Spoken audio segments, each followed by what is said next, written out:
In this segment of Defending Inspiration, we're going to be looking at two beasts described that operating at the end of time.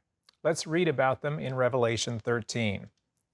And I stood upon the sand of the sea, and saw a beast rise up out of the sea, having 7 heads and 10 horns, and upon his horns 10 crowns, and upon his heads the name of blasphemy.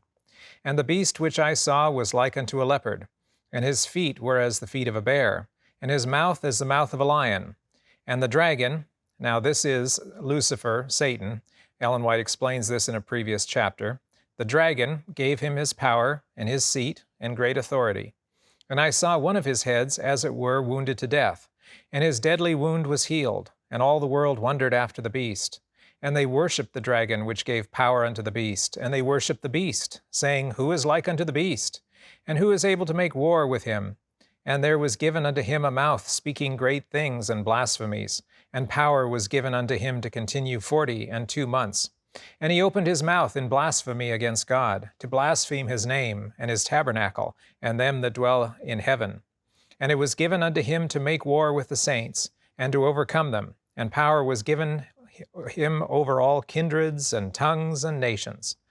And all that dwell upon the earth shall worship him, whose names are not written in the book of life of the Lamb slain from the foundation of the world. Revelation 13, verses 1 to 8. So here we have an overall description of the Roman Catholic Church, from its inception, through its weakness from the deadly wound, and its return to full power just before the second coming. I will refer to it as the first beast. Now let us look at the second beast, which exists during the later stages of the first beast. And I beheld another beast coming up out of the earth, and he had 2 horns like a lamb, and he spake as a dragon. And he exerciseth all the power of the first beast before him, and causeth the earth and them which dwell therein to worship the first beast, whose deadly wound was healed. And he doeth great wonders, so that he maketh fire come down from heaven on the earth in the sight of men, and deceiveth them that dwell on the earth by the means of those miracles which he had power to do in the sight of the beast, saying to them that dwell on the earth that they should make an image to the beast, which had the wound by a sword, and did live. And he had power to give life unto the image of the beast, that the image of the beast should both speak, and cause that as many as would not worship the image of the beast should be killed. And he causeth all, both small and great, rich and poor, free and bond, to receive a mark in their right hand, or in their foreheads, and that no man might buy or sell, save he that had the mark, or the name of the beast, or the number of his name. Revelation 13, verses 11 to 17. Now this is an overall description of Protestant America, from its rising out of nowhere to its creation of an image to the first beast, and its destruction of all freedoms.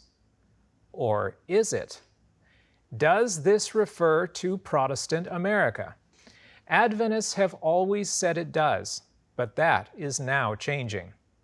There are new claims among Adventists that the second beast is not what we thought it was.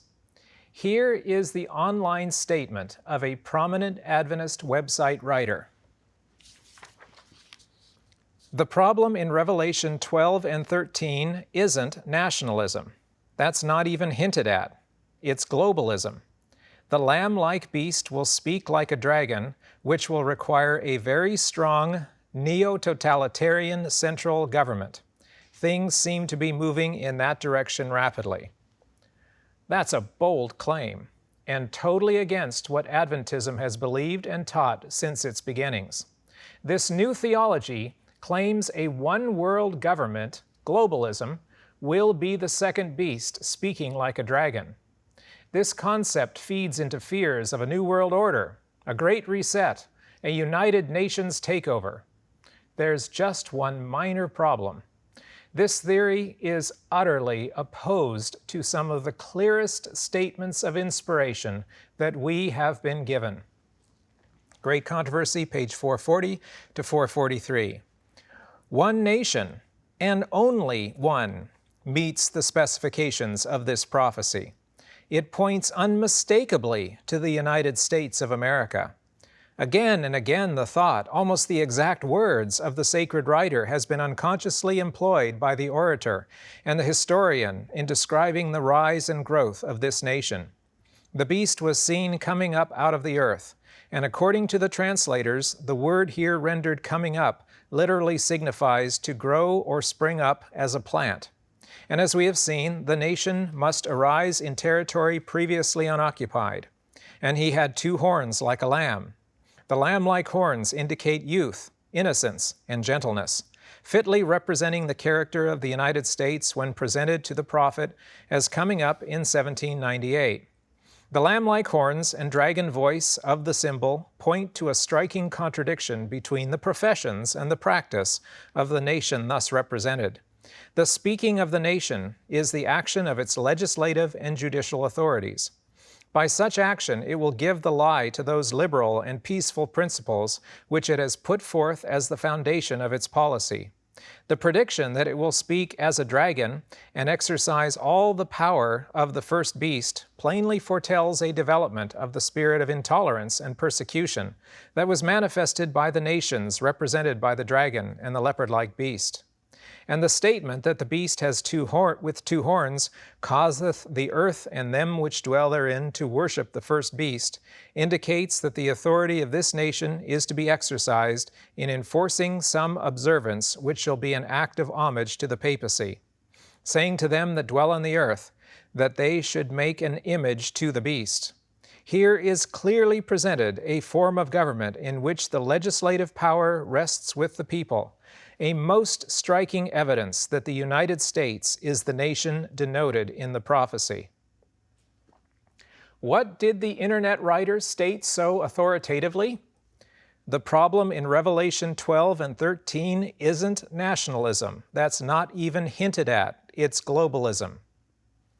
Someone is grievously wrong, either Ellen White or our modern prognosticator.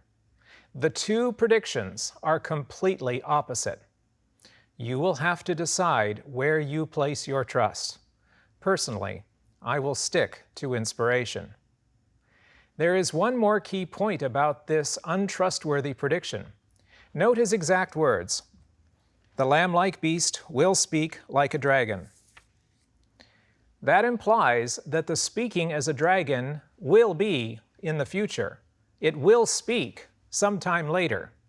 Where does Scripture say that? The word will appears nowhere in Revelation 13, verse 11. It says, "And I beheld another beast coming up out of the earth, and he had 2 horns like a lamb, and he spake as a dragon." Not he will speak, but rather he spake. A minor detail? Not really. As it changes a current event to a future event, it implies we don't have to worry about the second beast now, as it will only be dangerous in the future. What does Scripture say about adding our own words to the book of Revelation? Revelation 22, verse 18, "For I testify unto every man that heareth the words of the prophecy of this book. If any man shall add unto these things, God shall add unto him the plagues that are written in this book." The reason I make an issue of this is that current Adventist apologists for evangelical ideas and alliances are trying to water down the warnings we have been given about the danger of the religious right in America. Here is what a different prominent Adventist internet writer and commentator wrote regarding the evangelical movement. Unless and until evangelical Christians start publicly pushing a Sunday law with full knowledge of the biblical issues involved, and that has not happened yet, they are not our enemies. This pushes the danger the second beast poses far into the future, if ever. It is very true that the faithful people attending churches every Sunday are not our enemies. No one I know of says they are. But the churches they belong to are specifically identified by Ellen White as the movement which sets up the image to the papacy and persecutes the faithful in America. This is now in Great Controversy, page 592. The wide diversity of belief in the Protestant churches is regarded by many as decisive proof that no effort to secure a forced uniformity can ever be made. But there has been for years in churches of the Protestant faith a strong and growing sentiment in favor of a union based upon common points of doctrine. To secure such a union, the discussion of subjects in which all are not agreed, however important they might be from a Bible standpoint, must necessarily be waived. Charles Beecher, in a sermon in the year 1846, declared that the ministry of the evangelical Protestant denominations is not only formed all the way up under a tremendous pressure of merely human fear, but they live and move and breathe in a state of things radically corrupt, and appealing every hour to every baser element of their nature to hush up the truth and bow the knee to the power of apostasy. Great Controversy, page 444 to 445. As the Protestant churches reject the clear scriptural arguments in defense of God's law, they will long to silence those whose faith they cannot overthrow by the Bible. Though they blind their own eyes to the fact, they are now adopting a course which will lead to the persecution of those who conscientiously refuse to do what the rest of the Christian world are doing and acknowledge the claims of the papal Sabbath. Great Controversy 592. This proves conclusively that the second beast has been forming since before Adventism even came into existence. Foolish attempts to be friends with this movement are dangerous and futile. Adventist leadership met extensively with evangelical leaders in the 1950s. After all of the compromises and efforts to tone down our distinctive doctrines to appease the evangelicals, one of these evangelical leaders said specifically, "I curse the seventh-day Sabbath." They may not be the enemies of Adventists, certainly not the people in the pews, but they certainly are the enemies of God's truth. The leadership of these groups very much are. Now that we have established beyond a shadow of a doubt the identity of the two beasts, we must ask a crucial question. Which of the two beasts is more important? Or rather, which beast is more dangerous right now? In the final events, the first beast reigns upon the world's throne in defiance of God, supported by the second beast. But does that make the first Catholic beast the most dangerous now? Ellen White describes the first beast and its chronological history. Great Controversy 439. This prophecy, which is nearly identical with the description of the little horn of Daniel 7, unquestionably points to the papacy. Power was given unto him to continue 42 months. And says the prophet, I saw one of his heads as it were wounded to death. And again, he that leadeth into captivity shall go into captivity. He that killeth with the sword must be killed with the sword. The 42 months are the same as the time and times and the dividing of time, 3 years and a half, or 1260 days of Daniel 7, the time during which the papal power was to oppress God's people. This period, as stated in preceding chapters, began with the supremacy of the papacy, AD 538, and terminated in 1798.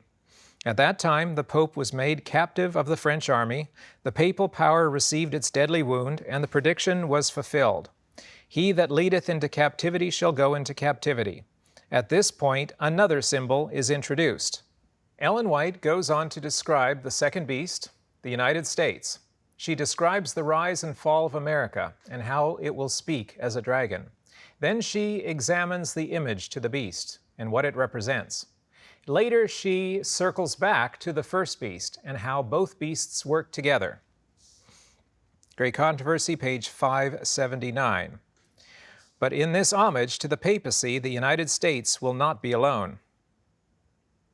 The influence of Rome in the countries that once acknowledged her dominion is still far from being destroyed, and prophecy foretells a restoration of her power. I saw one of his heads as it were wounded to death, and his deadly wound was healed, and all the world wondered after the beast. The infliction of the deadly wound points to the downfall of the papacy in 1798. After this, says the prophet, his deadly wound was healed, and all the world wondered after the beast. But when is the deadly wound healed? In a parallel passage, she examines the same passage from Revelation 13, and here she gives the time frame. Signs of the Times, November 7, 1900.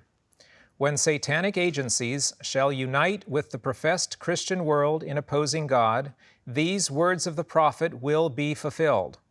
In blind zeal the brother shall deliver up the brother to death, and the father the child, and the children shall rise up against their parents, and cause them to be put to death. And ye shall be hated of all men for my name's sake, but he that endureth to the end shall be saved. God desires his servants to remember the instructions here given, that they may not be deceived in regard to what is coming upon the world. According to God's messenger, the healing of the deadly wound is still coming upon the world. The deadly wound has not completely recovered yet. Sure, the Catholic Church has enormous influence and control in many countries. Sure, the Pope goes everywhere and is considered a hero by the masses. Definitely, the Jesuits are doing what they have been doing since their inception. And thanks to conservative presidents of the last 4 decades, America's Supreme Court is now controlled by Catholics. But does that mean the deadly wound is healed? Definitely not, as we still have freedom to worship on whatever day we choose. The Catholic Church has been pushing Sunday sacredness for centuries. Does that demand result in laws forcing us to worship on Sunday? In fact, even in those countries who are mostly Catholic, religious freedom still exists to various degrees. No pronouncement of the Pope results in laws being enacted in America. Not yet. So the deadly wound is not fully healed. When will it be according to inspiration? Now, this is a quote from what we just read. When satanic agencies shall unite with the professed Christian world in opposing God, these words of the prophet will be fulfilled. In other words, the first beast is waiting for the professed Christian world. Since the Catholic Church isn't going to be waiting for itself, it must refer to the non-Catholic Christian churches, the Protestants.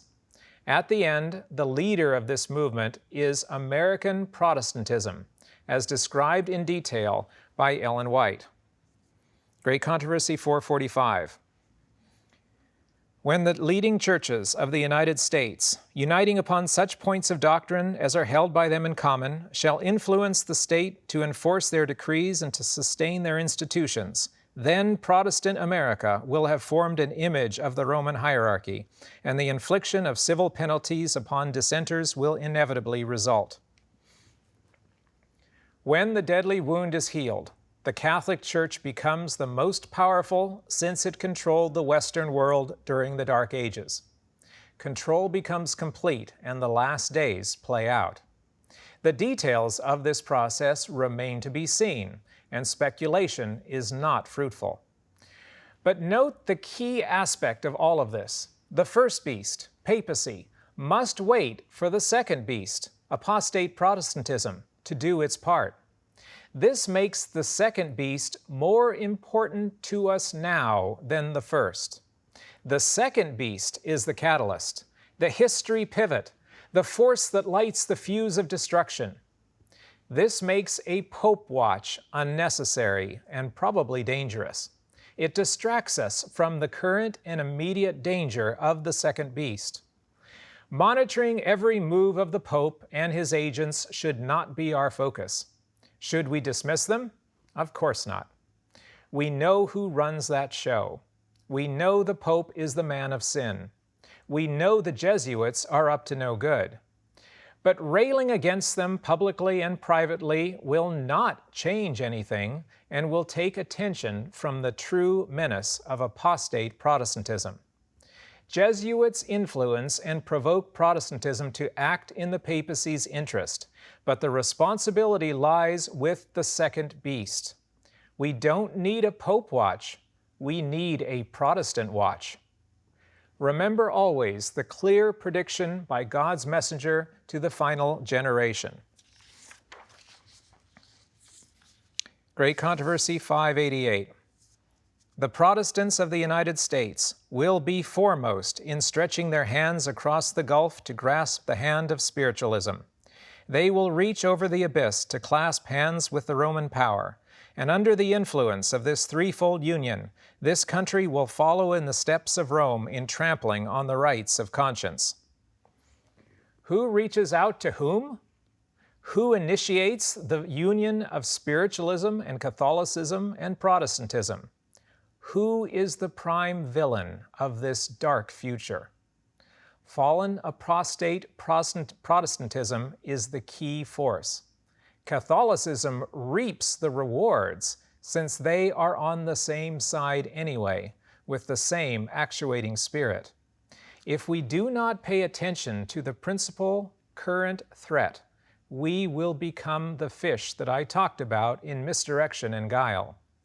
Those facing the wrong way, becoming distracted by the misdirections of the second beast, will become easy prey for the increasingly powerful second beast when it decides to strike.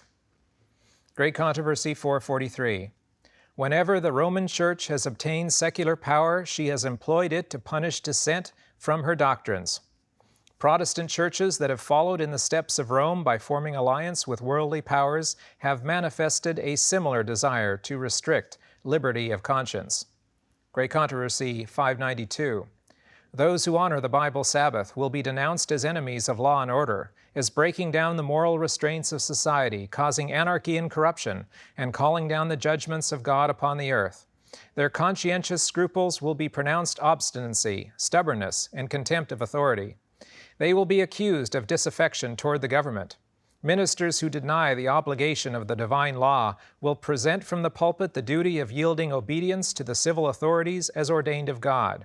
In legislative halls and courts of justice, commandment keepers will be misrepresented and condemned. One other point of critical importance.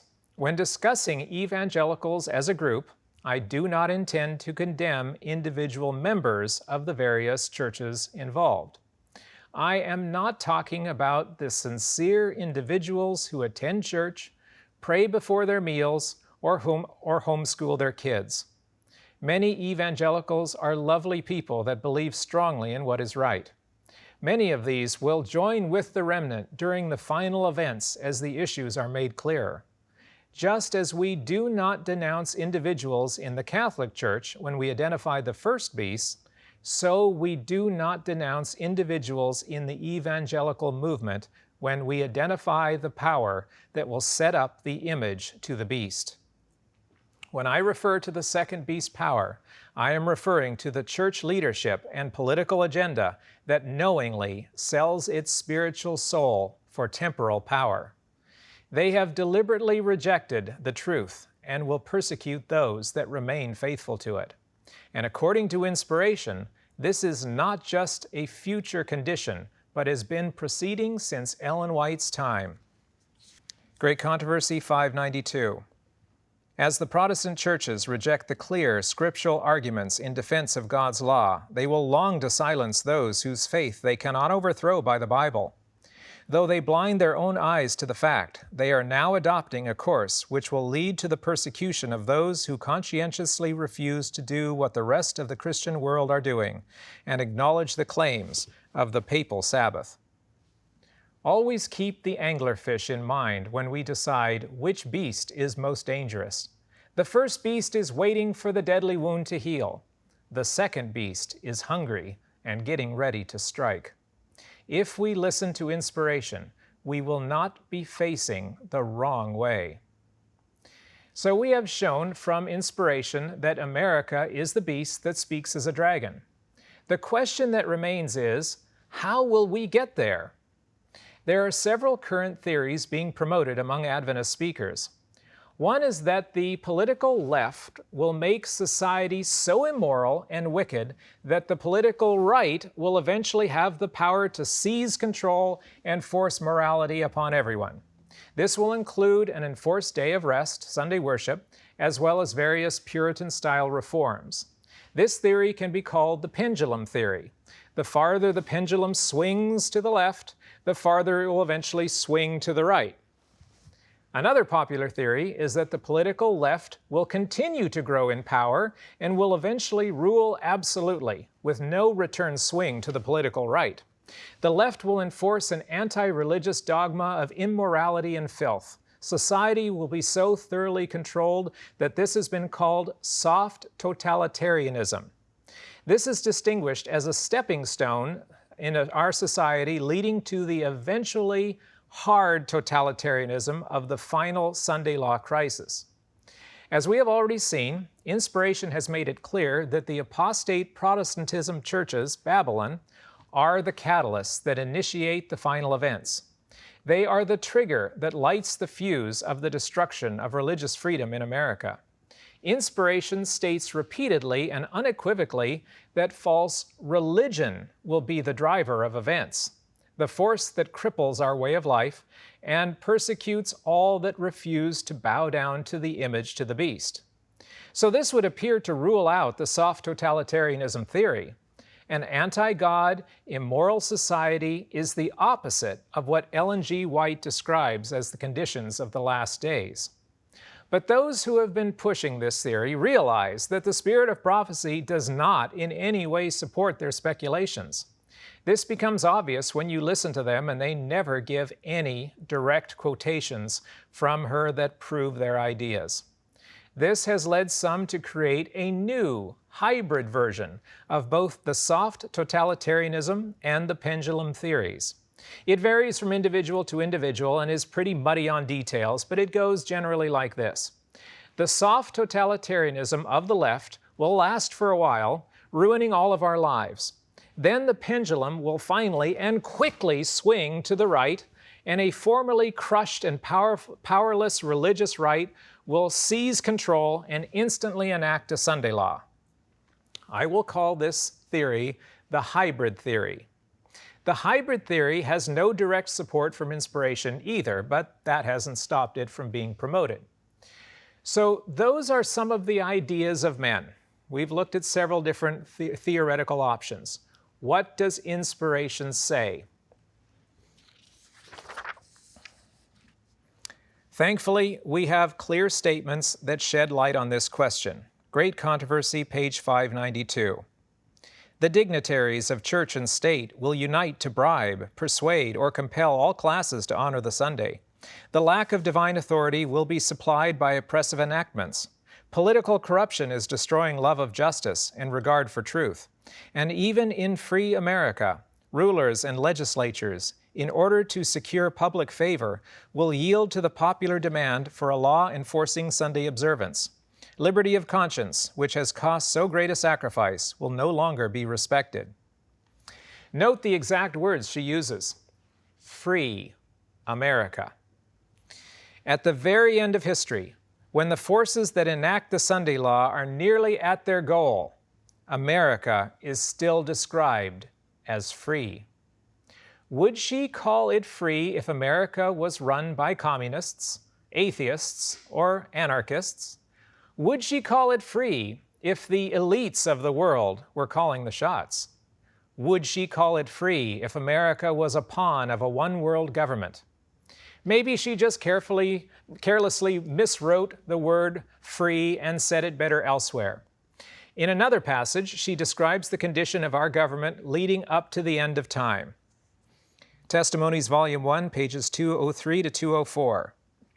God restrains our rulers, for the hearts of all are in his hands. Bounds are set, beyond which they cannot go.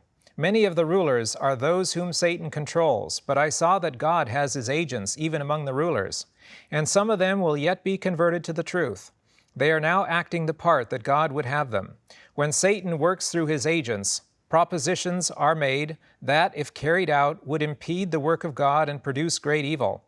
The good angels move upon these agents of God to oppose such propositions with strong reasons, which Satan's agents cannot resist.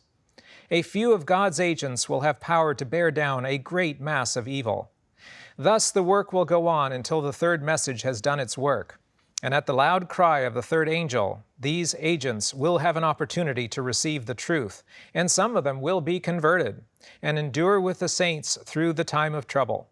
When Jesus leaves the Most Holy, his restraining spirit is withdrawn from rulers and people. They are left to the control of evil angels. Then such laws will be made by the counsel and direction of Satan that unless time should be very short, no flesh could be saved. This is a remarkable passage. It describes the efforts of Satan to create laws that impede the work of God and produce great evil. But God has his agents even among the rulers, which Satan's agents cannot resist. America will not have its freedoms destroyed until the third message has done its work. This she specifically dates to the close of probation, when Jesus leaves the most holy place. Then, when God's restraining spirit is withdrawn from rulers and people, evil laws will be made by the counsel and direction of Satan.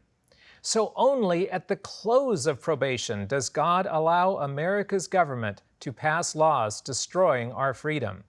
The time period that America falls to this state of totalitarianism is a very short time, or else no flesh could be saved. This utterly rules out both the soft totalitarianism theory and the hybrid theory, as both require the government to be corrupt for a long time before the close of probation. When you hear speakers promoting these sorts of unfounded theories, you need to realize that they are replacing inspiration with speculation.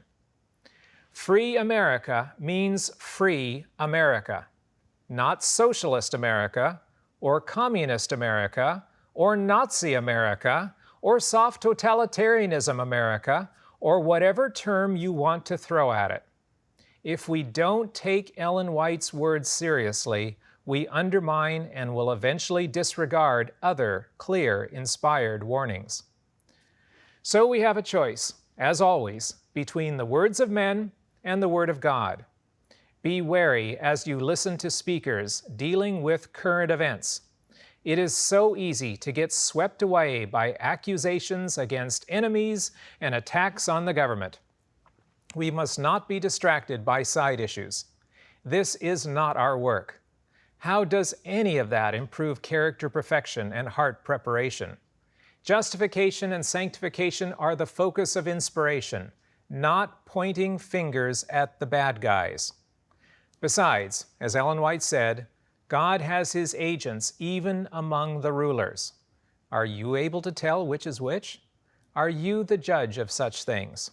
And even if you guess right, so what? Is it your job to purge the government, take up arms, march on the Capitol? Will that bring the second coming any sooner? Let God be in control of what he has promised to regulate, including world events. Our only responsibility is to live the truth and share it with others. That should keep all of us plenty busy. And be glad that free America exists and that it will stay that way until the very end.